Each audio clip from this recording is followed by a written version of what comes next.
নমস্কার, আমি অনাবি। আমার রন্ধনশালায় আপনাদের স্বাগত। আজকে দেখাবো ছানার ভর্তা। এই রেসিপিটা খুব অল্প সময়ে তৈরি হয়ে যায়। হাতে যদি আপনার কাছে 10 মিনিট সময় থাকে তাহলে এই রেসিপিটা ঝট করে আপনারা বানিয়ে নিতে পারবেন। প্রথমে গ্যাসে একটা কড়াই বসালাম, তাতে অল্প একটুখানি সাদা তেল দিয়ে দিলাম। এবার এর মধ্যে কিছু গোটা গরম মশলা দিলাম, লবঙ্গ, এলাচ আর দারচিনি। এবার এর মধ্যে 1 চামচ থেতো করা রসুন দিয়ে দিলাম। এই 3-4 কোয়া রসুন আমি দিয়েছি। একটু হালকা ভাজা ভাজা হয়ে গেলে তারপর আমি এর মধ্যে 2টো পেঁয়াজ ছোট ছোট করে কুচি করে রেখেছি, সেটা দিয়ে দিলাম। এটাও নাড়াচাড়া করে আমি হালকা করে ভেজে নেব। খুব লাল করে ভাজার দরকার নেই, হালকা রং ধরবে ততক্ষণ পর্যন্ত ভেজে নেব। এবার আমি এর মধ্যে 1 চামচ আদা বাটা দিয়ে দিলাম। তারপর পুরোটা আবার ভালো করে মিশিয়ে নিচ্ছি।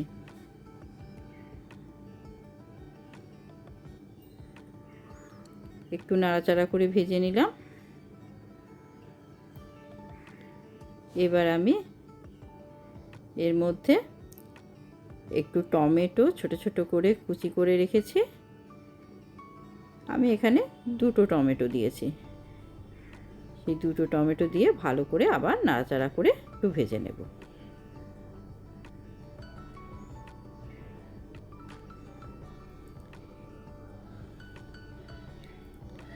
নাড়াচাড়া করে ভেজে নিয়েছি। এবার আমি এর মধ্যে অল্প একটু লবণ দিয়ে দিলাম, এই 1/2 চামচ মতো লবণ দিলাম। তারপর আবার পুরোটা মিশিয়ে নিচ্ছি।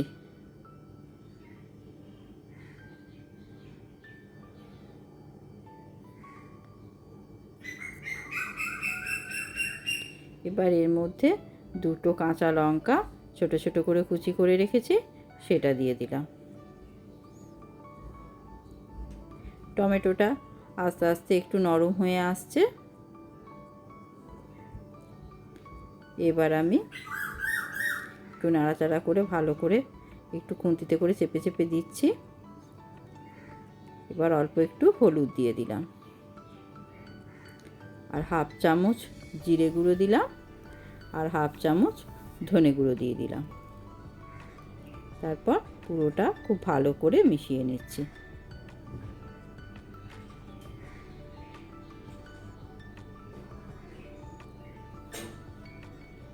খুব ভালো করে মেশানো হয়ে গেছে। এবার আমি এর মধ্যে একটুখানি লঙ্কা গুঁড়ো দিয়ে দিচ্ছি।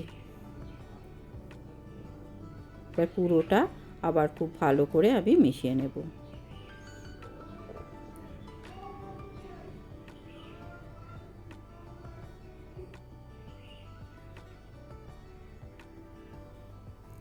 মাঝে মাঝে একটু করে জল দিয়ে দিয়ে ভাজবেন, তাহলে মশলাটা খুব সুন্দর কষানো হয়ে যায়।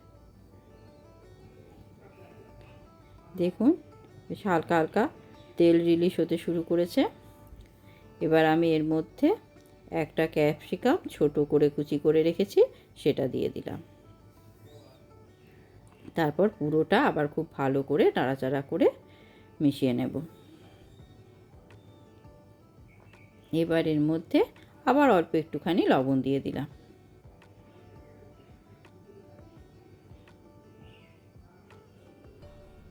পুরোটা আবার মিশিয়ে নিলাম।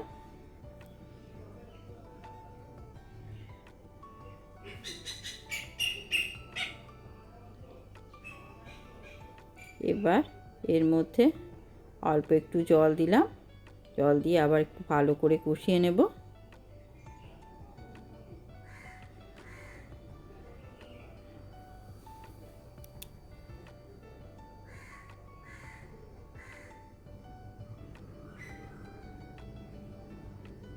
এই রান্নাটা হতে খুবই কম সময় লাগে, 10 মিনিটেই রান্নাটা আপনার তৈরি হয়ে যাবে। হঠাৎ করে রাতে কিছু করার পাচ্ছেন না, এরকম অবস্থা যদি হয়, ঘরে যদি একটু দুধ থাকে সঙ্গে সঙ্গে ছানা কাটিয়েও আপনি করে নিতে পারেন। যদি ছানা এমনিই থাকে তাহলেও হয়ে যাবে। এবার আমি ছানাটা এর মধ্যে দিয়ে দিচ্ছি। এখানে আমি 400 গ্রাম মতো ছানা দিলাম। এই ছানাটা আমার কিনে আনা ছানা, দোকান থেকে কিনে এনেছি। আপনারা ঘরে দুধ থেকে ছানা তৈরি করেও এই রেসিপিটা বানাতে পারেন। এবার পুরোটা খুব ভালো করে মিশিয়ে দিচ্ছি।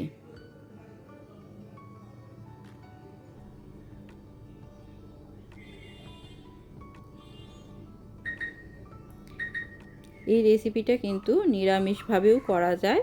অনেক সময় নিরামিষের দিনেও এই রান্নাটা করে আপনারা খেতে পারেন। ওখানে শুধু পেঁয়াজ আর রসুনটা দেবেন না, বাদ বাকি সব উপকরণই দেবেন। নিরামিষ করে খেতেও কিন্তু এটা খুবই ভালো লাগে। ভালো করে পুরো ছানাটা আমি নাড়াচাড়া করে মিশিয়ে নিলাম।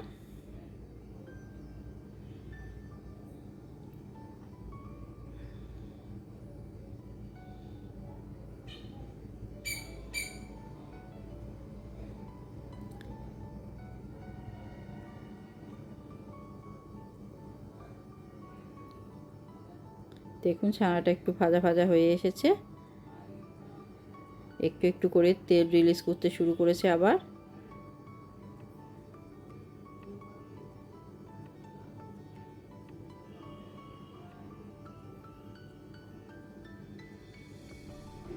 এবার আমি এর মধ্যে অল্প একটুখানি জল দিয়ে দিলাম। এই ডোবা ডোবা মতো একটু জল দেব, দিয়ে এটা ভালো করে একটু নাড়াচাড়া করে দিচ্ছি। তারপর এটা ঢাকা দিয়ে মিনিট 2-3 হতে দেব। 2 মিনিট পর ঢাকাটা খুললাম, খুলে আবার একবার ভালো করে একটু নাড়াচাড়া করে দিচ্ছি।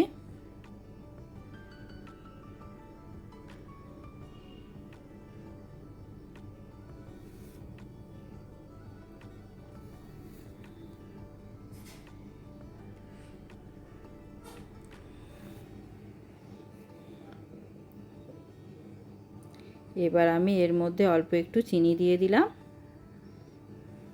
আবার একটু নাড়াচাড়া করে দিচ্ছি। এবার অল্প একটুখানি গরম মশলা গুঁড়ো দিয়ে দিলাম। ব্যাস একটু নাড়াচাড়া করে এবার ঢাকা দিয়ে গ্যাস অফ করে আমি 2-3 মিনিট রেখে দেব। ছানার ভর্তা আমাদের রেডি। এবার 2-3 মিনিট পর এটা গরম গরম পরিবেশন করব। রুটি, লুচি, পরোটা যে কোনো কিছুর সঙ্গে কিন্তু এই রেসিপিটা অসম্ভব সুন্দর লাগে খেতে। একবার বানিয়ে দেখবেন, দারুণ সুন্দর লাগে। ওপর থেকে একটুখানি ধনেপাতা কুচি দিয়ে দিলাম। কেমন লাগলো আজকের রেসিপি জানাবেন। ধন্যবাদ।